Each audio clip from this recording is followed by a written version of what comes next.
Hey everybody, Joe here with 360 Comics. Yeah, it's down there this time. I decided to change things up. Today we're going to be talking all about the past, the present, and the future of the Marvel MCU Disney Plus shows.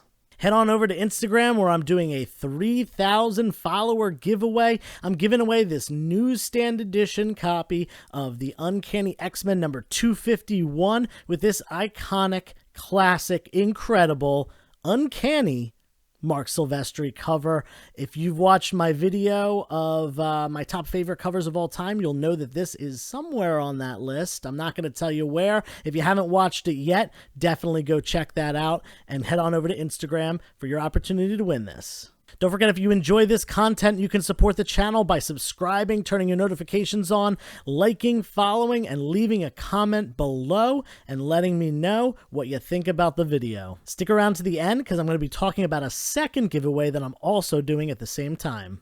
First on our agenda for today, we're going to be looking into the past at the 3 MCU series that have come out on Disney Plus so far. I'm going to talk a little bit about them, pretty spoiler free. So if you haven't seen them yet, don't worry about it. You can still watch this. Not a lot of giveaways here, I promise. Just going to talk about really my opinions.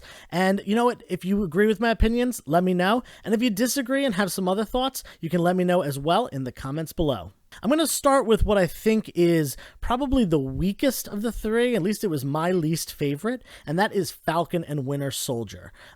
It felt like a really great action movie, but it didn't really have much depth in it otherwise. I'm not as big of a fan of the action stuff as I am the drama, the character development. While I did really like it, I totally enjoyed it. I don't want you to think I didn't. I did think it was the weakest as far as development goes. Definitely a lot of cool things, seeing John Walker in the cap suit was pretty interesting. And, looking at this bond between Bucky and the Falcon is, definitely a cool thing, to explore now that Captain America, the person who really was their connection together, is gone. If you liked the movie Winter Soldier, the second Captain America movie, then this is definitely the series for you. It's kind of got that same like action-y kind of feel to it. We get some information about the future of the MCU as well. So if you haven't checked it out yet, definitely do so. Next up is the most recently completed series, and that is Loki. It is my second favorite, or kind of the middle ground of the 3 that have released so far. I thought the development of characters was great. I thought we got a really cool look into a lot of things in Loki's past that we didn't really know about before. And even the things we did know about, we explored a little bit more deeply. And one of my favorite parts, which really is some of my favorite parts in any movie, not just comic related movies or superhero movies, but any movies in general that have little Easter eggs along the way. They're so cool. And, a lot of them, as a comic fan, I did get, the Thor frog thing. Once I realized what that was, I was aware of that character, that Thor had been turned into a frog at some point. But other things I didn't. Thanos Copter, never heard of that before. But, it became a big deal because of this series. And the cool thing about it is that it spikes the price of some of the books. A lot of books went up because of this series, whether it was a little Easter egg like that or, a bigger reveal. Of course, I'm not going to talk about those just in case people haven't seen the series yet, but I thought the Easter eggs were some of the best things about this series that really put it above and beyond. And, the acting, spot on. There are literally no complaints about any of the actors in this show. Owen Wilson, he's great in the comedic role, and even the serious parts he handles very well. And I thought he did. My one complaint about him is he didn't say "wow" enough. But we get that in a lot of other movies. Now, on to my favorite Disney Plus Marvel shows so far. Of course, I'm talking about WandaVision. It was so great front to back. I was super interested in every episode. When it completed, I was like dying for the next week to come. And, to see what happens next. There were a lot of really cool things I liked about it, especially, their progression through the sitcoms of the 50s, 60s, 70s, all that stuff. In the beginning, a couple episodes, that was really awesome. And one of my favorite things is that little cameo appearance of their original costumes of both Scarlet Witch and Vision on Halloween. It was perfect. Great time to throw that in there. And the interesting stuff that goes on with Quicksilver in that episode, I think that was handled in an interesting way. Maybe not the best possible way, but interesting way. Let's call it that. Yeah, definitely my favorite one. I'm a big fan of that, the darker side of Marvel, with the Darkhold and monsters and all that stuff. And, there's some tapping into that in that series. And, without giving too much away or anything like that, it is definitely worth a watch. And, combined with Loki, it's really going to lead to a lot of cool things to come in the MCU. Definitely check it out if you haven't yet. On to the present. Now we're talking about What If. As of the time of this recording, only 2 episodes of What If have come out so far. The first one being What If Peggy Carter became Captain Carter. I don't know if that's the exact title, but something along those lines.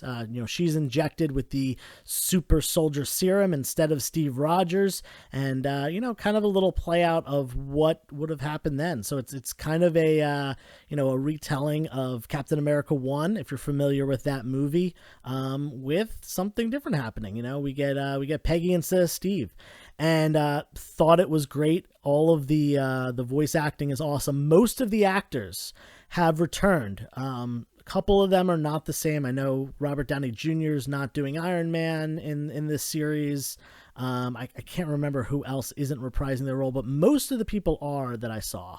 The second episode just came out 2 days ago, and man, it's a tearjerker. It's what if T'Challa was Star-Lord? So instead of Peter Quill being taken by the, what do they call, the Ravagers?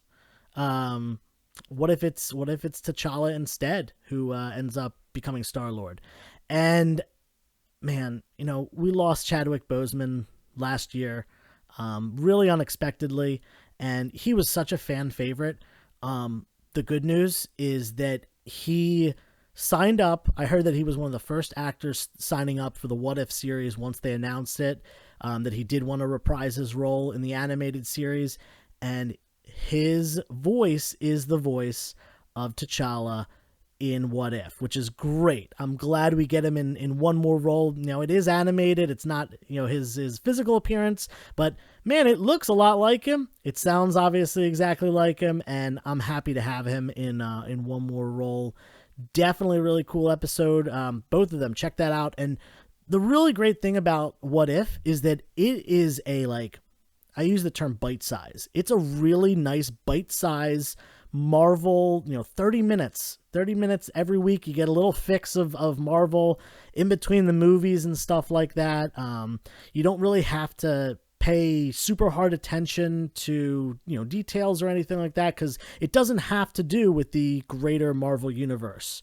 It helps to know kind of what has gone on so far, so you can compare these characters in What If to comparing characters from the greater MCU, especially Thanos in that second episode. That comparison is very, very, very interesting to make.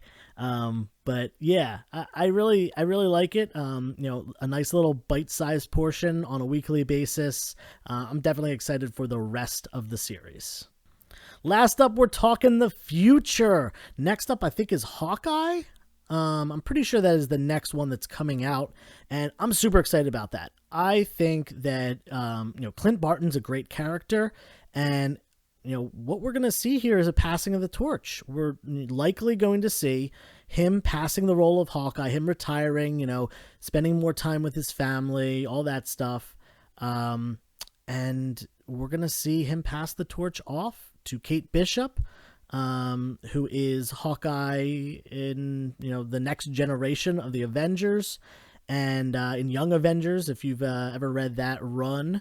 I think it's going to be great. I really like Clint as a character. He's so human. That's the one thing I really like about them. He other than having like extreme accuracy, he doesn't really have other powers. He can't fly. He's not, telepathic or anything like that. And he's a family guy. We've seen that, through and through in the MCU movies so far. And I'm glad we're getting a deeper look into his character, because, there's quite a bit of development that's happened so far, especially with his, really like strong bond with Natasha, and, obviously what happens in Endgame, and, what goes on before Endgame, after Endgame with him, lots of stuff. So if you haven't caught up on that, first of all, you're 2 years behind, so get on it. But definitely do so before Hawkeye comes out. I'm looking forward to it. After that, Miss Marvel will be the next Disney Plus release, and I think this is a good redemption time.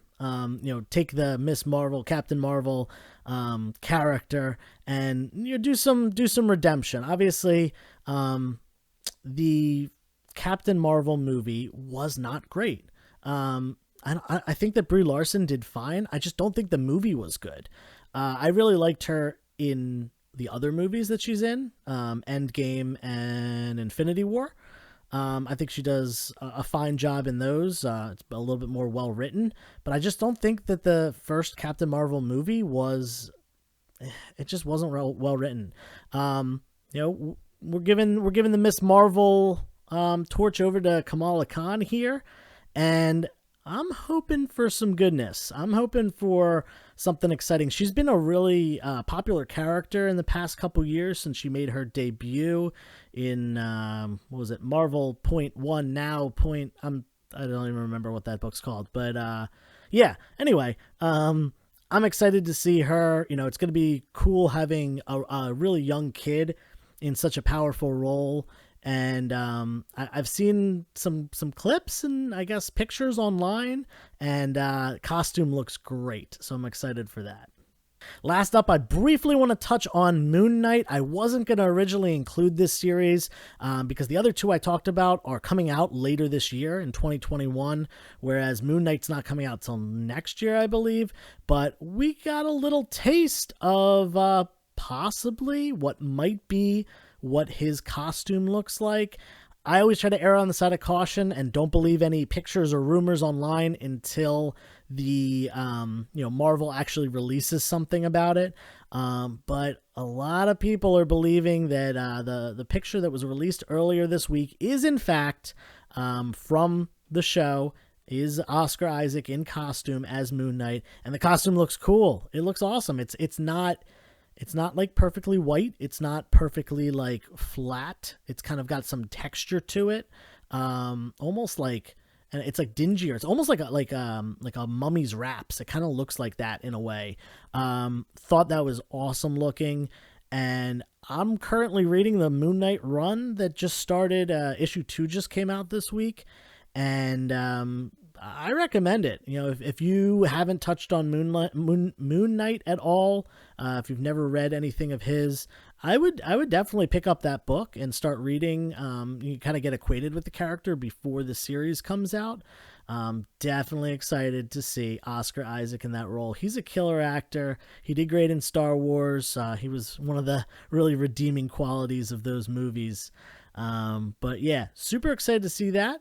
And at that, I'm going to leave you guys. There's a lot of things to think about with the future of the MCU, but we're just talking the shows here and the past, present, and future. Hope you enjoyed the video. Definitely give me that thumbs up for the like. Leave a comment below. Let me know your opinions about the Disney Plus series. And don't forget to head over to Instagram for that giveaway. X-Men 251. Mark Silvestri, awesomeness.